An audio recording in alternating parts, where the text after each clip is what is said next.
បាទសួស្តីបងប្អូនហ្នឹងហើយបងប្អូននេះគឺខ្ញុំមកដើរលេងតាមវាលស្រែបងប្អូនខាងនោះគឺភ្នំក្រោមបងប្អូនបាទខាងនោះភ្នំក្រោមបងប្អូនភ្នំឃើញបងភ្នំក្រោមឥឡូវនេះខ្ញុំមកមើលវាលស្រែខាងភ្នំក្រោមបងប្អូនបាទទេសភាពស្អាតណាស់បងប្អូនអើយទេសភាពពេលល្ងាចចឹងទេសភាពស្អាតបងប្អូនបាទលោកភ្នំក្រោមมันក៏លួចបងប្អូនអើយនៅឆ្ងាយប៉ុណ្ណេះបងប្អូនប្រហែលជាចូល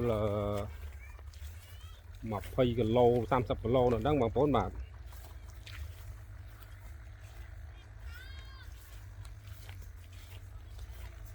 វាមិនដល់30ទេបងប្អូនប្រហែលជាខ្ទង់10 20គីឡូបងប្អូនភ្នំក្រោមនោះឃើញបងភ្នំក្រោមហើយទេសភាពពេលល្ងាចចឹងស្អាតបងប្អូនស្អាតមែនទែន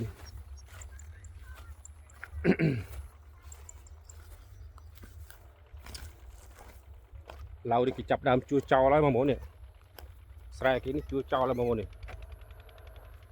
គេជួចោលបងប្អូនបាទហើយដល់ពេលធាក់ភ្លៀងមកគេព្រោះហ្នឹងបងប្អូនបាទធាក់ភ្លៀងមកគេព្រោះហើយបងប្អូននេះតន់មែនទឹកទេបងប្អូនអើយឡើងងងហើយបងប្អូននេះតន់មែនទឹកទេ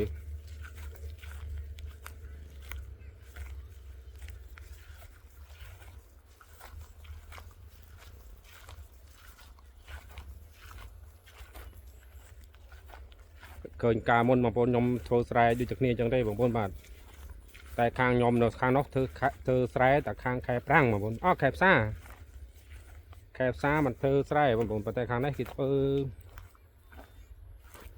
ទាំងប្រាំងទាំងផ្សារបងប្អូនគេហៅតែវាក្រោមបងប្អូនបាទ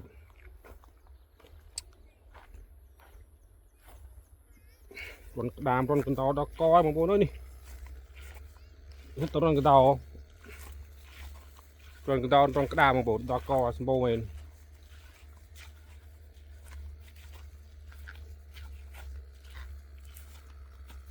ដើរលេងតាមវាលស្រែម្ដងបងប្អូនដើរក្នុងក្រុងវិជ្ជាចងល់ពេកបងប្អូនបាទយើងដើរតាមវាលស្រែចេះសប្បាយមួយយ៉ាងដែរហើយខាងនោះហ្នឹង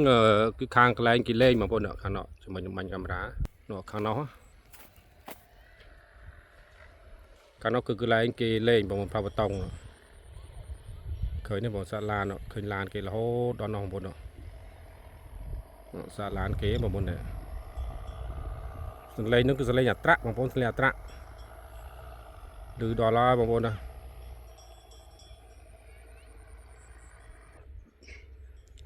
ហើយបងប្អូនថ្ងៃក៏ជិតលេខហើយបងប្អូនថ្ងៃជិតលេខហើយនេះ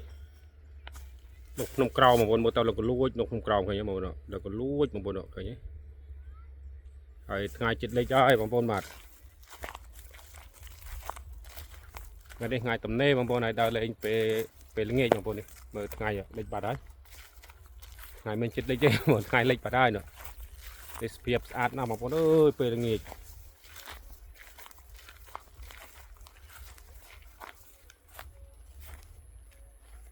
រុនកណ្ដោច្រើនណាស់បងប្អូនអើយរុនកណ្ដោដល់កនេះសតរុនកណ្ដោ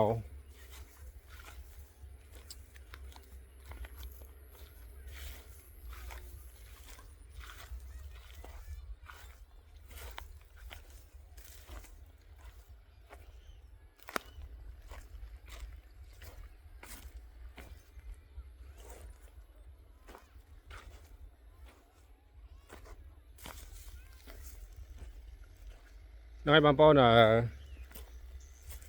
អានេះថ្ងៃបុណ្យនៃគេនោះបងប្អូនបាទក៏បានមកដើរលេងតាមវាលស្រែបងប្អូននេះ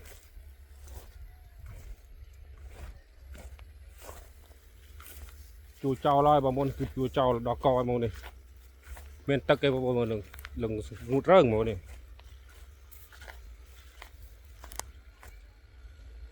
ស្ងួតរើងនៅផ្ដោយហ្មងនេះលោកភ្នំ